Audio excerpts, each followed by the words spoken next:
Hello, and welcome to 2Cities Online. My name is Gerald, and I'll be your host today. Our mission at 2Cities is to lead people into a growing relationship with Jesus Christ. No matter who you are, no matter what you've done, we are seeking to inspire you to follow Jesus. The thing about following Jesus is that sometimes we get off course. We tend to focus on the things that are easy to quantify, but not necessarily the things of first importance. For example, it's easier to follow a rule than it is to love thy neighbor or pray for your enemy.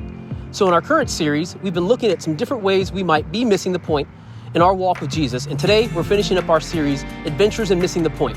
One of the things we sometimes get a little wrong is the idea that we can follow Jesus absent of the community of Jesus. We never meant to do this life alone, and although we are socially distant, it is important that we regularly connect.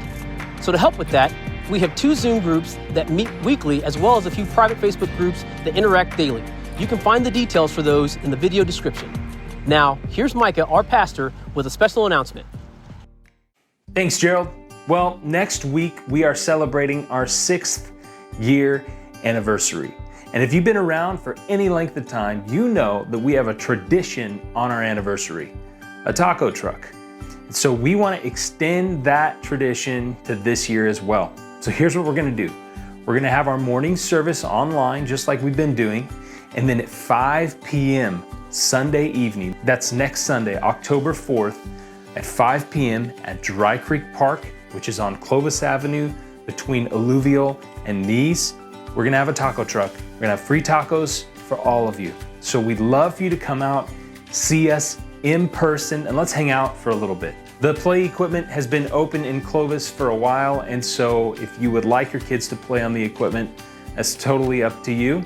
We would ask that you do bring a mask, and when you're in close proximity with one another, please do respect one another and wear the mask. Practice social distancing, all the things. You get it, you know, this isn't your first rodeo. And also you may want to bring your own chairs so we can sit in socially distanced circles and hang out together while we eat and celebrate with some tacos. So just to clarify, we'll have our morning service online and then we'll gather at 5 p.m. at Dry Creek Park for some free tacos to celebrate our 6th year anniversary next Sunday, October 4th. I can't wait to see you all there. And if you're gonna be there, if you're like, I'm in, we'd love to know how many people from your household or your group do you think are gonna come, and how many tacos do you think you're going to consume together? That'll help us in the planning of this. So go ahead and comment with those numbers right now. As Gerald said, we are closing out our current series, Adventures in Missing the Point. And today we're talking about being the greatest. What does it take to be the greatest? But before we get into that, Paul, Jill, and Tim are gonna lead us in a couple of songs.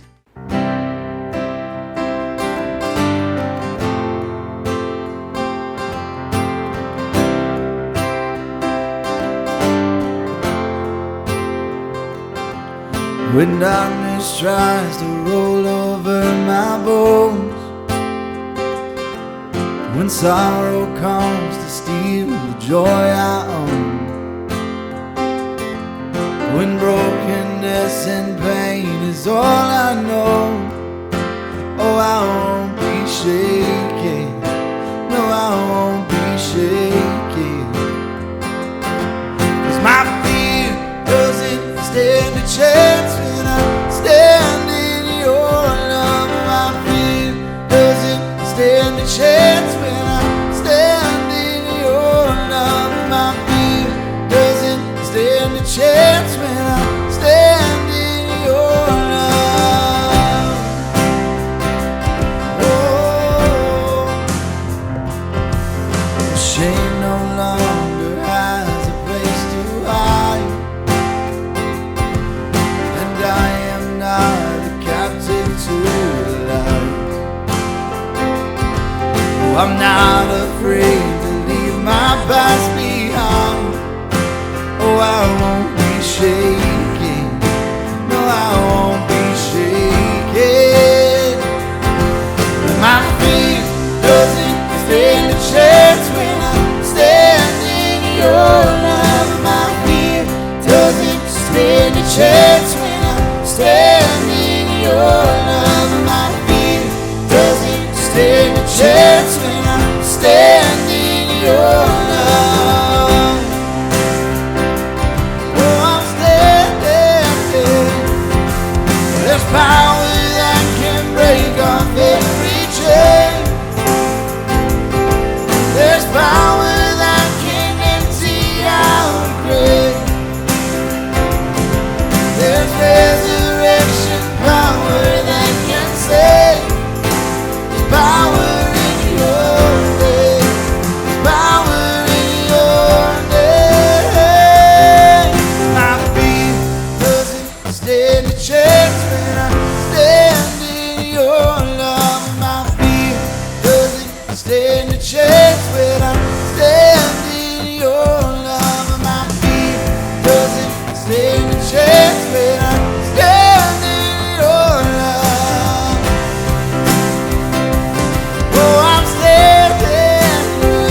favor be upon you and 1,000 generations, and your family, and your children, and their children, and their children. May his favor be upon you and 1,000 generations, and your family, and your children, and their children, and their children. May his favor be upon you and 1,000 generations, and your family, and your children, and their children, and their children. May his favor be upon you and 1,000 generations, and your family, and your children, and their children, and their children. May his presence go before you and behind you and beside you, all around you and within you. He is with you, he is with you in the morning, in the evening, and you're coming and you're going, and you're weeping and rejoicing. He is for you, he is for you, he is for you, he is for you, he is for you, he is for you, he is for you, he is for you, yeah.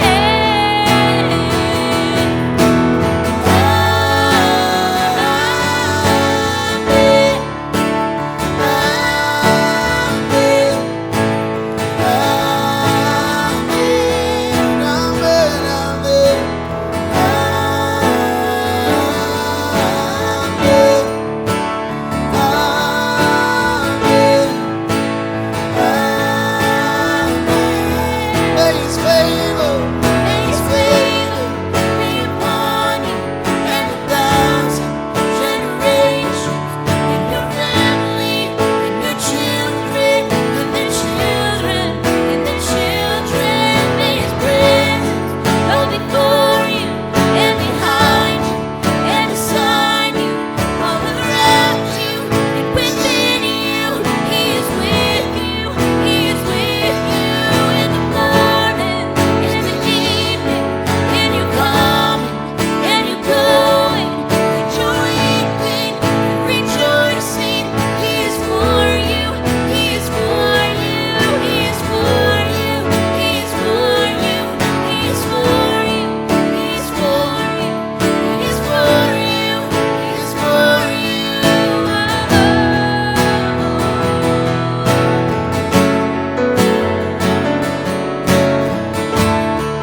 Oh, we thank you, Lord. Amen.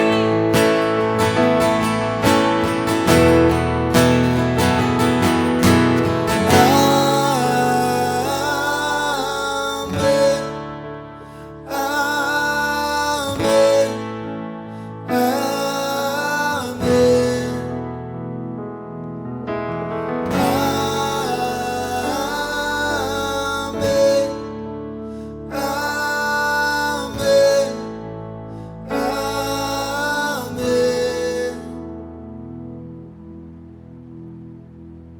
Remember when you were a kid and you were on the playground and it was like the golden days of you'd be able to play anything you want on the playground. You could hurt each other and you wouldn't get in trouble. You could play really rough games and it was just part of being a kid. That was a lot of fun. My favorite game that we played back then on the playground was dodgeball. In fact, up until just a few months ago, I was still, as an adult, playing dodgeball, this time in a trampoline park with my boys, playing pickup games with a bunch of other kids. And I'm one of the only adults that I ever saw playing dodgeball with these kids for many different reasons, I'm sure. Dodgeball. What's really interesting is all these kids would aim for me. Not sure why, other than I'm just an adult and so I'm the biggest target in the arena. Well, that's a big difference between nowadays and the old days, because in the old days, I was picked almost last virtually all the time. I wasn't the most athletic, I wasn't the best at the game, but I really enjoyed it. Perhaps that's similar to your experience where when you were a kid and even up until now, you have been picked last. You were overlooked, you were underestimated. And people did not pick you because they did not think that you could get the job done, or they didn't think that you were the best for the job. Maybe you weren't the est, the smartest, greatest, most athletic. Maybe you weren't the prettiest or the strongest. You weren't an est in any category, and so all it did was make you last, which made you feel like the least. Thank you.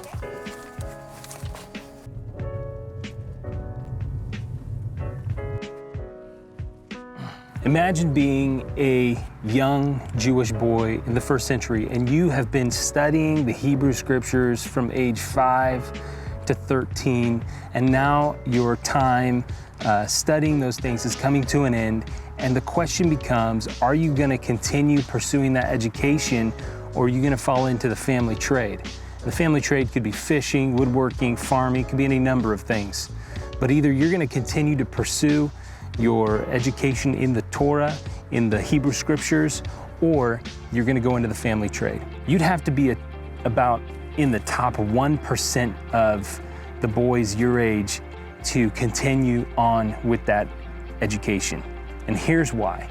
Because at the end of that education, that primary education, a boy would then choose a rabbi. He would pursue that rabbi. He would try to hang around that rabbi. And then when the opportunity presented itself, he would ask that rabbi, can I follow you? Can I be your disciple? So in the first century, disciples or followers or students or apprentices would seek out a rabbi to be their teacher, and they would ask the teacher if they could follow them. Now imagine you're one of the 99% who goes into the family trade. You've been trained, and now you're a fisherman. And one day you're on the lake and you're fishing and you're not having a good fishing day, and you're probably between 17 and 18 years old, and someone yells to you from the shore to cast your nets on the other side of the boat. You have given up your dreams of following a rabbi. You have given up your dreams of furthering your education. You have settled in to the lifestyle you're gonna have for the rest of your life. You're not married yet, but you're probably about to be. And everything gets disrupted by someone yelling at you from the shore. And with his instruction, you're able to pull in more fish than you can possibly imagine. And then to your surprise, he reveals that he's a rabbi. And he invites you. You're well beyond the age range that you're supposed to be in to follow a rabbi. You're supposed to approach him, but he asks you, come and follow me. That's Jesus. He takes nobodies and makes them somebodies. He takes those who have been forgotten, marginalized, and left behind, and he includes them in his mission. That's our Jesus. But here's the thing about going from nobodies to somebodies in a very short amount of time and being included in the biggest mission in the history of the world. You tend to lose your humility. You start thinking of yourself as more important than maybe you ought to. That is exactly what happened to some of Jesus' disciples. Let me give you an example of a couple of the disciples losing their way a little bit, getting off course, missing the point when it comes to their humility. Matthew 18, verse 1. At that time, the disciples came to Jesus and asked, "Who then is the greatest in the kingdom of heaven?" He called a little child to them and placed the child among them. And he said, "Truly I tell you, unless you change and become like little children," that is, unconcerned with position, that is, not worried about social status, that is, humble, you will never enter the kingdom of heaven. Therefore, whoever takes the lowly position of this child is the greatest in the kingdom of heaven. And whoever welcomes one such child in my name welcomes me. Let me clarify this by just reading the same story out of the Gospel of Mark. Mark chapter 10, verse 35. Then James and John, the sons of Zebedee, came to him. "Teacher," they said, "we want you to do for us whatever we ask." "What do you want me to do for you?" he asked. They replied, "Let one of us sit at your right hand and the other at your left in your glory." "You don't know what you are asking," Jesus said. "Can you drink the cup I drink or be baptized with the baptism I am baptized with?" "We can," they answered. They're just thinking like, yeah, of course I can drink out of the same cup as you. Yeah, of course I could be baptized in the same way you were baptized in the Jordan. Maybe not by John the Baptist, but you could certainly do it, Jesus. Jesus said to them, you will drink the cup I drink and be baptized with the baptism I am baptized with. He's really talking about what he's going to experience, the pain they're going to experience in life in following him. Really talking about the way that they're going to die, actually, for their faith. But to sit at my right hand or left is not for me to grant. These places belong to those for whom they have been prepared. There's already a preparation that has happened for the people who will sit in the place of honor in the kingdom of heaven. We don't know who's going to fill those spots, but for that to be our goal in life is missing the point. When the 10 heard about this, they became indignant with James and John. Jesus called them together and said, you know that those who are regarded as rulers of the Gentiles lord it over them, and their high officials exercise authority over them. Not so with you. Instead, whoever wants to become great among you must be your servant, and whoever wants to be first must be slave of all. For even the Son of Man did not come to be served, but to serve, and to give his life as a ransom for many. See, I think we miss the point a lot in this area because we're conditioned by our environment, by our society, by our culture, by everything we engage in to try to become the GOAT, the greatest of all time.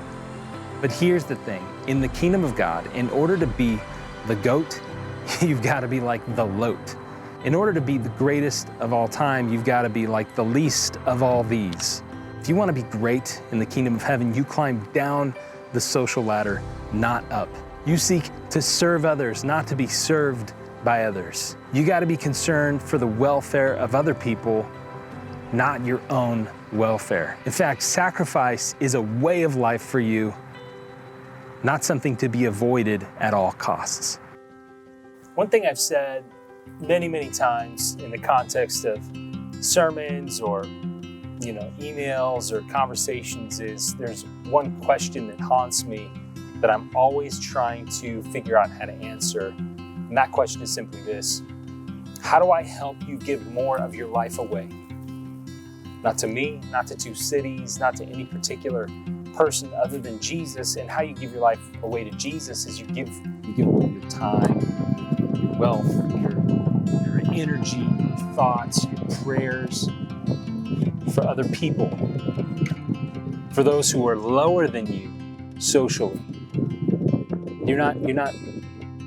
It's not that like, I'll scratch your back, you scratch mine thing. It's the, I'll scratch your back knowing you'll never scratch mine. You won't have the ability to, or you won't want to, but you know that your reward is not in earthly things. It's not because someone else is going to give you a reward. It's because you're storing up for yourself treasure in heaven where rust and moths cannot destroy. I mean, do you want to know what a meaningful life really is?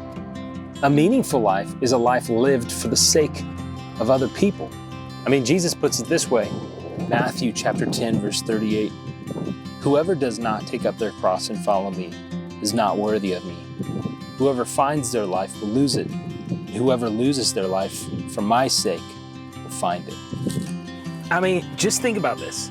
Our Rabbi Jesus, he invited us to follow him. We didn't have to seek him out. We didn't have to go find a rabbi to follow. Like, he invites us. He comes to us and says, follow me. And not because we're the most promising in our field, not because we're the brightest, or we have the most strength or wealth, or we have the most to offer to his cause. Not because our involvement is going to change the whole movement. No, we don't have much, really, when you think about it, to contribute to the kingdom of heaven. But what we do have, what you and I do have, is his for the using. And because what he chooses to use, he blesses. See, the disciples really got off course when they started being concerned about who was going to be the greatest in the kingdom of heaven, who was going to sit at his right or left hand in the kingdom of heaven. That's the wrong question, because anyone concerned about their own status doesn't get it. See, it's not about you and me at all. It's about him. And we show our appreciation and love for him by serving other people, by loving other people, and especially those who are below what would normally be labeled as below our social status. When you serve those who cannot serve you back, who can give nothing back to you, that is an authentic service. That is a service that is others first, that is focused on the good and welfare of others over yourself, because you're not going to gain anything from them. If you want to climb up the ladder in heaven, climb down the ladder here. If you want to sit in a seat of honor in the kingdom of heaven, offer whatever seat of honor you have down here to someone else. And something mysterious happens when you are consistently serving others. In fact, I think that it cultivates selflessness. And selflessness is a trait Jesus wants us all to have.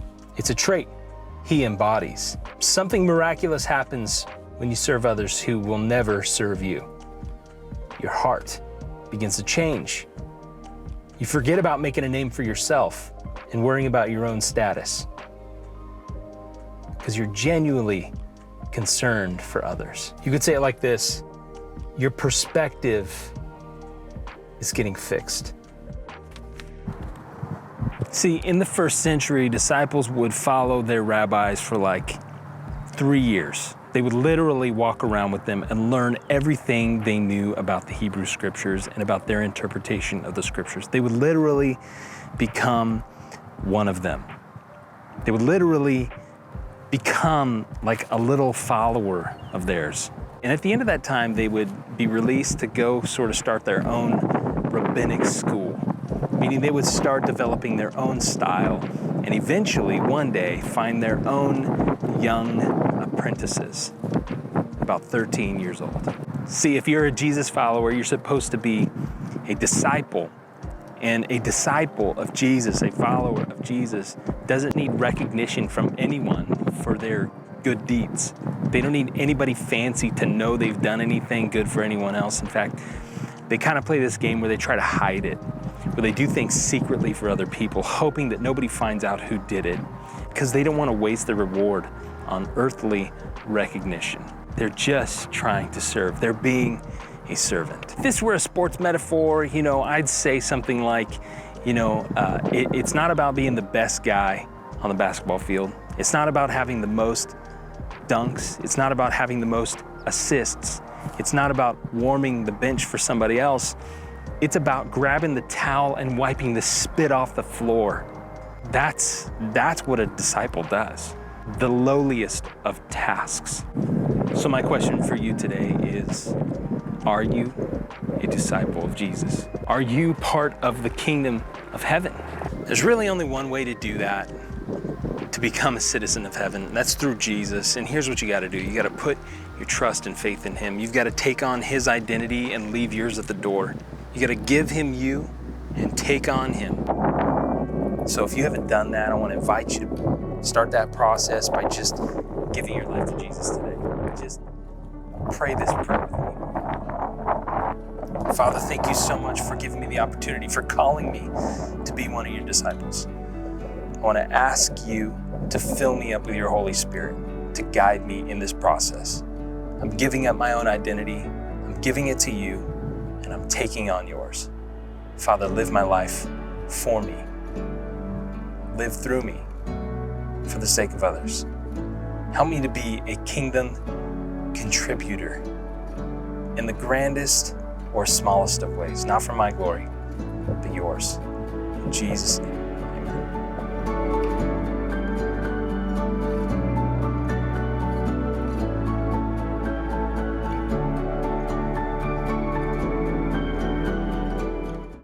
Thanks for hanging out with us today. Again, we'd love to stay connected, and there's plenty of ways to do that with all the social media channels, as well as our Zoom groups. And you can receive all the information by filling out our virtual connection card. The link is in the video description. If you're on Instagram, we'd encourage you to give our account a follow for daily inspiration and focus to see Micah's daily Bible readings videos. The account name is @2Cities.Church. Well, that's it for our service today. We're praying for you, your family, and our cities. God bless.